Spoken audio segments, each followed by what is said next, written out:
अयोध्येतील राम मंदिर देणगी घोटाळ्याची चर्चा सुरू असतानाच नागपुरातही देवाच्या नावावर फसवणुकीचा धक्कादायक प्रकार उघडकीला आलाय। जामसावळी हनुमान मंदिर ट्रस्टच्या नावानं बनावट पावत्या छापून भाविक आणि व्यापाऱ्यांकडून देणगी आणि वर्गणी उकळणाऱ्या टोळीचा बेलतर्डी पोलिसांनी पर्दाफाश केलाय। या प्रकरणी तिघांना अटक करण्यात आली असून त्यांच्या ताब्यातून बनावट पावती पुस्तिका, कागदपत्र आणि इतर साहित्य जप्त करण्यात आलं आहे। जामसावळी हनुमान मंदिराच्या नावाचा गैरवापर करून ही टोळी भाविकांची फसवणूक करत होती। आरोपी स्वतःला जामसावळी हनुमान मंदिर ट्रस्टचे अधिकृत प्रतिनिधी असल्याचं सांगून दुकानदार, व्यापारी आणि भाविकांकडे जात होते। मंदिराच्या विकासासाठी, धार्मिक कार्यक्रमांसाठी तसंच महाप्रसादासाठी देणगीची मागणी केली जात होती।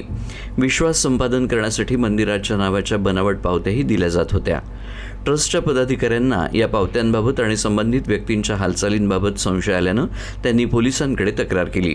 त्यानंतर बेलतर्डी पोलिसांनी तपास करून कृष्णा वाडके, राजा काडे आणि विशाल वाडके या तिघांना ताब्यात घेतलं। या चौकशीमध्ये मंदिर ट्रस्टनं या व्यक्तींना कोणत्याही प्रकारचा अधिकृत अधिकार दिला नसल्याचं स्पष्ट झालं। तरीही हे आरोपी बराच काळ भाविक आणि व्यापाऱ्यांकडून देणगीच्या नावाखाली पैसा गोळा करत होते।